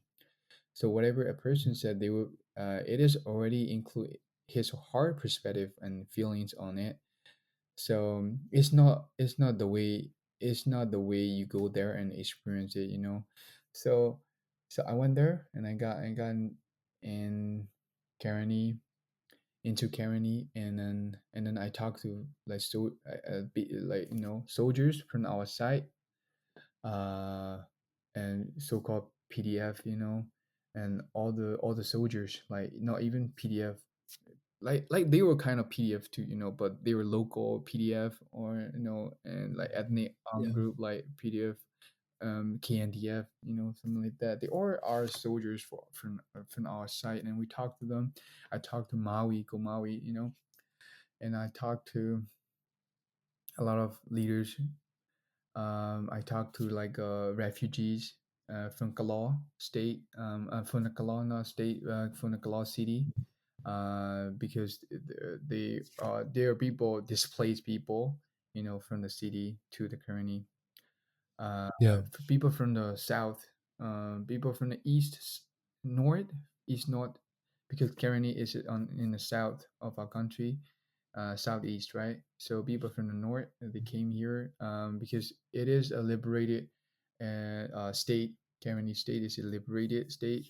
So they came here as a refugee, and then they don't have anything to eat actually. So people have to like I provide them food and everything, and then we went there to provide them food, and also like we talked to them, not even providing, you know, things. We really take time to talk to them, and then we hear their words and their pain, and then they told us one thing is like they thought that, you know, they thought that people, just other people around the world, like Burmese and all the people, people from Myanmar, left them alone. You know, like they feel like they were neglected or something like that. So I told them, no, you guys are not neglected or betrayed or anything like that. We are all in this together. You know, I want to deliver this message. That's why I came here, because I can come here. Not a lot of people can do it, but they want to come, but they can't really come here. It's risky. But I am here now, and to talk to deliver to the message of, you know, we are in this together. No, we're not you're not abandoned or anything. You know, we are in this together, and then we will fight until the end. You know, together, and we can do it. We can make it happen, and then we are. It's happening. It's happening, and in a good way. And then I talked to a lot of like people from the PDF. They lost their legs and they lost their hands. You know, they lost all their limbs. And some people, you know, got a hole here, like their head is not they scar. You know, the left side of their scar is they lost their head, the scars and everything. You know, it's like Part of their head is missing. it's missing. Yeah, it's missing. It's really. Wow. But you know, some people can't talk anymore because their brain got injury, and some people still can talk even without the head, the part of head. So it's like Mm. something is missing here. You know, yeah, the scar is missing, so you can just see there's Yeah. something. Um, yeah, I don't know how to express it, but yeah, it's Yeah. It must be jarring. It must be quite yeah, jarring to see that. that's right. So yeah, and then people, some you know, PDF who lost their legs, one leg, right, because of the landing the mine, the landmine, and they told me we were still fighting and we were waiting for another leg. you know, like I don't know how to put it, but yeah, they're waiting for another leg, and then they're waiting for it. Why? They're gonna I fight see. back. They're trying to fight back Oh, against, they're waiting for the prosthetic leg. yeah, prosthetic, yeah, Yeah, yeah, I see. to fight. So that they can go back and Yeah, fight. they can go back and fight. This is how they were like dedicated, you know, to the revolution. So we are we have we have all the limbs, you know. Why we're not why, you know, should we stop, right? We Why should we stop? We must carry on what we are doing. So I found my purpose. That's why, you know, whatever I do, if I, you know, lost like purpose in anything, uh like there's some feeling, like some sad feeling or depressed feeling, whenever that feeling encounter me, I'll think about it. I'll think about, oh, those guys are fighting for us without a leg, or no, missing a leg. But what we're doing, we have to like keep doing what we are doing right now.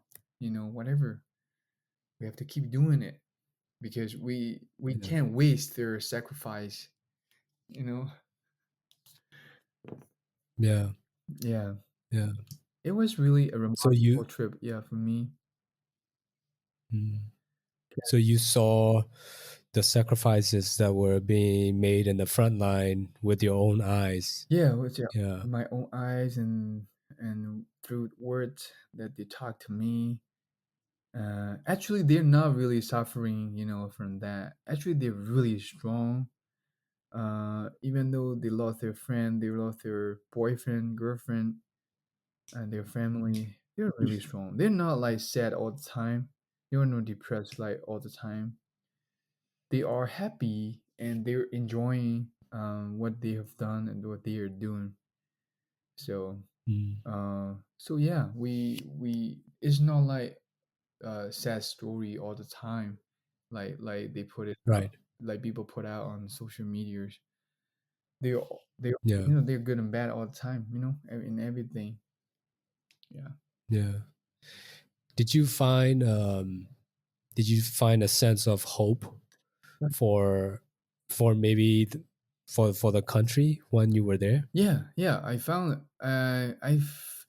I feel like, yeah. That's why, you know, I got so energetic, and I found my purpose because I found hope.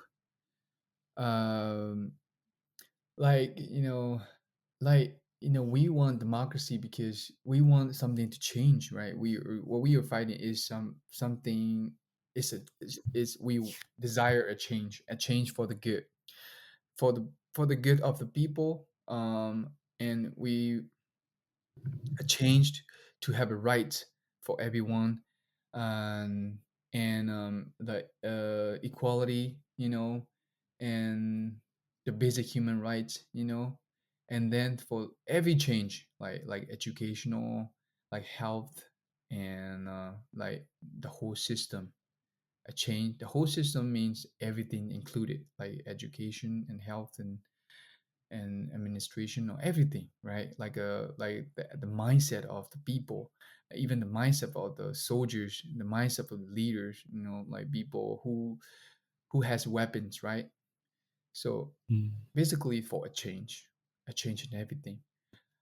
So I saw the change, like a change in educational system. Like we have mm, currently college, like currently a medical college, in which you don't need to you don't need to get like a high score for it. You just have to pass like 11th grade, and then you can test it out. If you really want to get into medical field, you will have to test, like go to any college. You can choose, you can make a choice in any college. You can go and get an mm, exam, and then they probably have 3 steps to get into without the mark and everything. You know, you don't need to to reach certain marks, because normal education you have to like reach, if even though you don't, even though you are really interested in medical field, you have to get, you know, certain marked to get into the medical field. But now it's changing. yeah. you need the passion. You only need passion, and you only Yeah. need, yeah, something like that, and to get into medical field. So it's changing. Young kids, they were taught, they are taught like social science and political science, on that young age. Mm, So, you know after we won like a democracy, and then we have to like keep, consistently,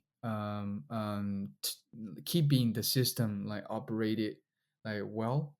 In order to get well, to maintain the system, you have to know what is democracy really is, what mm, democracy really is, what is yeah. the right of the people, what is, Mm, what the military is supposed to be doing, or what the government is supposed to be doing to the people.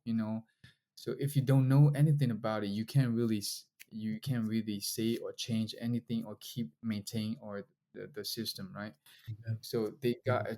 got young kids are taught, in a way of the about the system and everything. They were really, the education going on, the education. I see the hope in education, and I see the hope, the future generation, and the future of our country, because Mm, education changed the mindset, and mindset could change the whole thing, the whole game. and right. and then the soldiers, let's say the soldiers from our side, the PDF, they are really like, they give us service. There's no like a dictator, like they will force you to do whatever they want you to do. Hmm. They are in the service of your request, something like that. I feel like they protect me, they protect us, and then even though, they were carrying weapons and stuff, they were really humble, down to earth. Hmm. When Yeah. they talk to you, you know they will ask you really politely, because they're carrying a weapon, so they have to like double, they have to like make sure they're polite. And then they were really polite, Yeah. and I really love them, talking to them and hanging out with them. I even like buying them some drinks. And then in order to drink like a beer, and they have to like put all the badge and from their I see. uniform, right? It's really lovely. And to put out the badges in the uniform, and we drink beers, and we play music, and we sing together. Like, yeah, that was really fun. I never thought of like hanging out with them, like in a jungle, and like in the midst of a war, like civil war. That was Right. really a fantastic, like remarkable experience for me. I'll never forget. Yeah. Yeah. And like when you were saying how humble and how polite the soldiers are, like it seems like it's an experience that we have never had, right? Growing up in this country, I know, we right? always like when we see a soldier, we just like go the other route, you know? Yeah, we can never like face to face like talking to the soldiers, because they always want our money, or they will fear us. They will put us in dangerous situation, or give us any trouble, something like that. We never thought of like they will give us, they will help us, in Right. any way that we need. Yeah. So this is a change, uh, this is a hope. So yeah, yeah. right, yeah. Yeah. Yeah, I'm glad to hear that, and I hear that you've made a documentary of your Yeah, trip there, that's right. and now you are screening that in the U.S. How has it like being received by people who see the film, Yeah, I got and how is it making your first documentary, by the way? Yeah, this is my first documentary entry for after 4.5 years, and I always wanted to do like my biography like documentary stuff, Mm, but this is like out of nowhere. Yeah, I didn't expect to record and everything, but one of my team who helped me out to do the fan meeting, and then they came with me together. So we went there Mm. into Kearney, 4 people. So one of them, a girl, she's really, you never imagine that the little tiny little petite girl, she would like make this kind of documentary, film by herself, Uh-huh. and she will record everything, so she followed us, and whatever we talked to them, we talked to the villagers, and refugees, and we just recorded. I didn't have a plan to like put out, but she has a plan. She has a plan, and she just recorded everything, and she asked me questions and everything. She used to be a journalist, like an interviewer. She knows me for we know each other from the interview, like when I was filming, like being an actor back in 2017, 18. She I noticed her because she worked in MC, like Myanmar celebrity. But Uh-huh. I see. now it's not ethically, it's not ethically, it's not a good meteor, Right. per se. Right. But it used to be good. Used to be good. Used to be Yeah. like watchable. I would say, yeah, ethically. So yeah, and then yeah, I noticed her, and then she just asked me a question, how I feel, whenever we encounter like refugees or any places, because I was there in Karenni for 11 days. Like day one, we went to like Right. a camp, and day two we went to like maybe a base of soldiers, like Dimoso, soldiers and something like that, and sometime we went to some places, like scenery, like a traditional houses, or like mountains, like we went out to see the sceneries of Karenni state, which is really beautiful. So whenever we go there, like we recorded like day one, how do you feel? And at the end of the day, he asks that question, like, how do you feel? Mm. How did it make, how people make you feel tonight? We recorded, and I talked I talked to her, and then she recorded, and I felt this, I felt that, and then it turned out we can make a like a documentary. Yeah, and so we put it together, and then it came out as a documentary, and then we sell like 2,000, closely to 2,000 tickets, and we made an open donation Wow. too as well. So one ticket is $15. So we make it like 20k, like over 20k dollars. So it's closely to, yeah. We raised a lot of money from it, and then we didn't even Right. expect it to make like a documentary. Um, but yeah, and then I got a lot of feedback from people who watched it, even from like UN ambassador Ujong, and his Uh-huh. families really love it, and then he donated like $300 for us. Uh, Wow. yeah, I yeah, that was really good, and then even Kujabo is interested in, and and a lot of like Mapipi Jordan give us a very good review on it. Mapipi Jordan is really like famous singer, Right. composer in our country, and then she's the top singer in our country, I would say. Um, so Yeah. we yeah, we given a lot of good reviews, feedbacks, and whatever they start. It's like mostly after they watch it, they told me they felt that they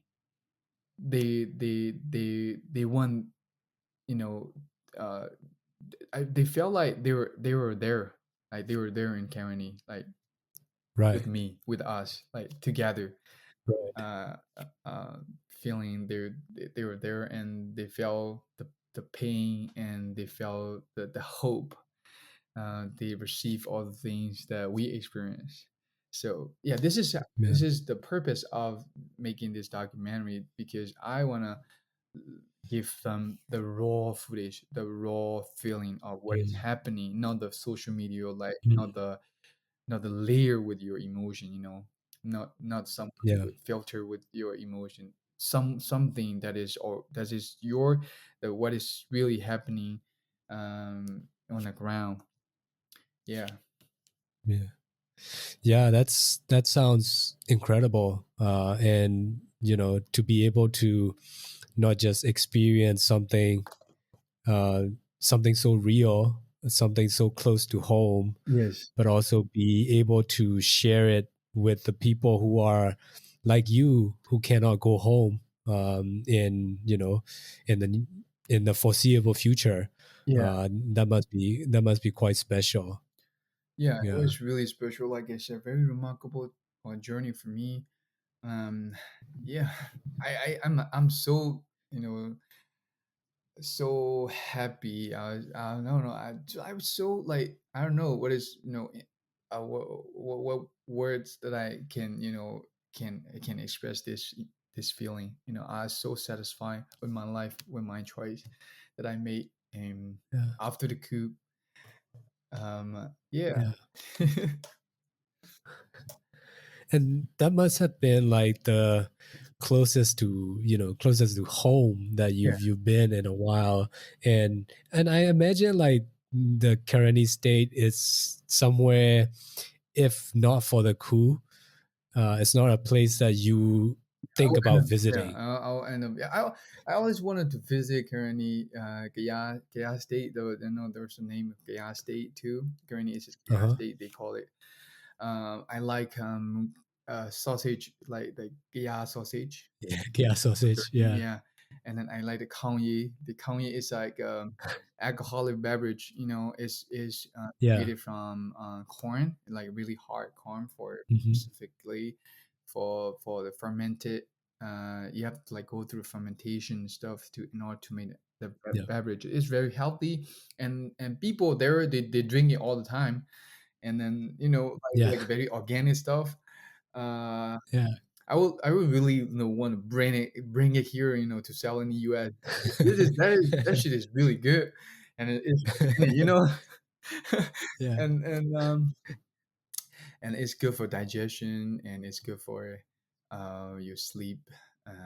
Yeah, it's all good, for good for health, uh,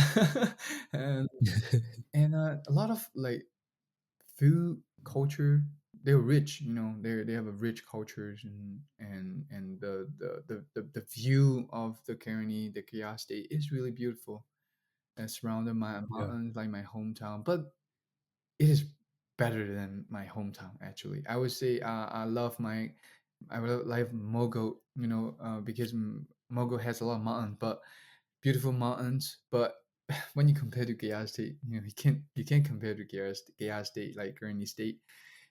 It has a lot of Yeah. mountains better than my hometown. I admit it, and I felt like home because a lot of people were talking in Burmese, Mhm. which I didn't have experience here in the U.S. Not a lot of people talking in Burmese, so I felt like home.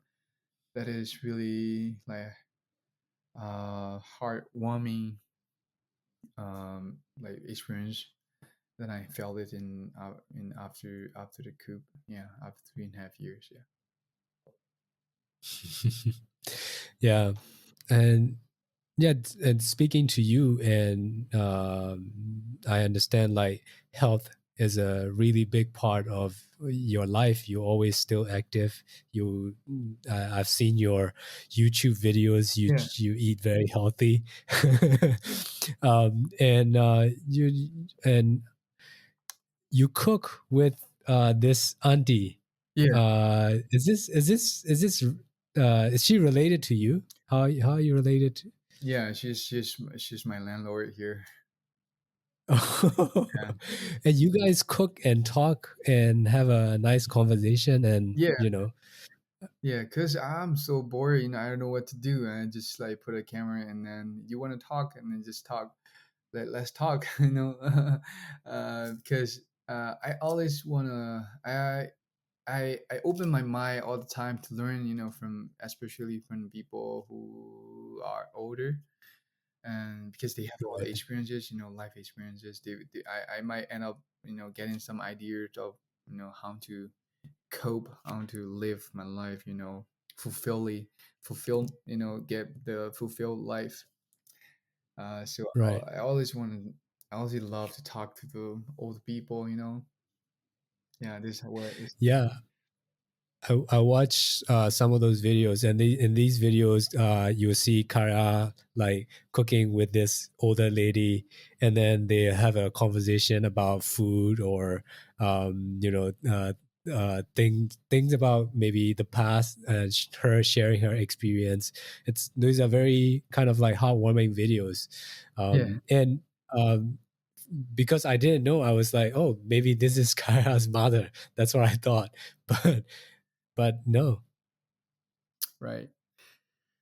Yeah, she's like my mom. My mom, yeah, she's like my mom, home away from home. Yeah, Yeah. yeah. I felt so I'm lucky, yeah, to have a mom here, you know, because I don't know, I haven't really seen my mom, my actual mom, for a long time. So, uh, yeah, but I wherever I go, I met a lot of good people. I don't know, because maybe because the energy that I put out there is the energy that I'm receiving right now. So it's very good energy. So yeah, I think because of that, like because of I put out the good energy and I receive good energy. I'll always believe that. Yeah.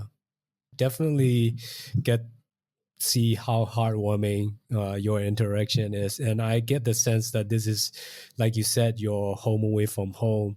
Yeah, and um, you have given us so much time today to talk about everything that you've gone through in the past couple of years, since the coup, even the time before the coup. And I wanted to know, since you've been away from home, like what does home means to you, and how do you bring home to your life when you have to live in a situation where you can't come back to Myanmar for a while. I think the meaning of home is like where you can sleep, where you can sleep peacefully. Where you can sleep peacefully, where you can like enjoy your meal um, with the people you love. Um, yeah, nothing special. Just you can relax your mind. There is no chasing. There is no like danger, um, anxiety, something like that. There's no like you have to like the feeling of hassle. Like you have to like run or like hide or anything like that. Home for me is like you can just being you peacefully. Yeah. Mm. Right. Let me ask you this one question to kind of wrap up everything. Is where do you go from here? What's next for Kaya in the coming years? Mm, I think I'll live my life venturously, and I'll experience everything as possible, as much as possible, and I'll do whatever I love to do, which is acting and making movies. So in the future, you might you guys will see me probably hopefully on Scream in the US. um, I will try my I decided to do it. I did it before, and then I do it now. I do it again. I'll make it happen again in the US, and I will I will be a better person, like better than yesterday, and I will keep supporting the movement, um, um, to the movement of democracy and freedom in our country. And I'll fight. I'll fight until the end, and I'll be in this movement of change, like changing in a good way of people, to get better, to have an open mindset, to have a better education, to have a better health in our country. So I'll be in part of this change. Glad to hear it. Thank you so much for being very generous with your time here. And we wish you all the luck for everything that you do in the future. My pleasure. And I'm so happy finally talk to you. Yeah, thank you so much for listening. And all the people that are listening right now. I hope you have a really good life, peaceful life, happy life. And please support what is happening in Myanmar and the people. We all are human being, and then we all want to live a happy and peaceful life. We don't. Nobody deserve a life that is in danger, like a life under airstrikes or any arbitrary attack by the military itself. We don't. Nobody deserve that kind of tragedy. No, not any human being. So please use your liberty to promote ours, uh, like a quote by Aung San Suu Kyi, our leader. So thank you, guys. Thank you all very much for listening.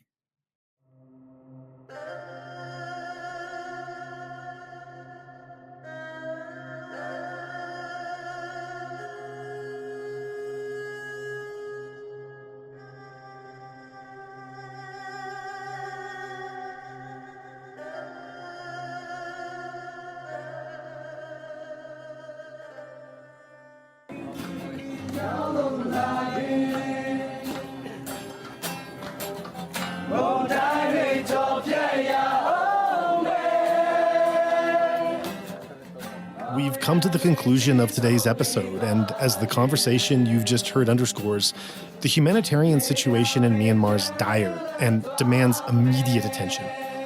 For millions of people, the struggle for survival is an everyday reality, and the need for urgent humanitarian aid cannot be overstated. Through this platform, we aim to raise awareness and keep the focus on these critical issues. But awareness must lead to action. And this is the point where you can come in to make a real difference. By supporting the nonprofit mission of Better Burma, you'll be contributing to our wider effort to bring hope and relief to those who need it most. Your donation can go towards providing much-needed support to vulnerable communities across Myanmar and along the border that continue to be impacted by the military coup. Visit betterburma.org/donation to join this effort.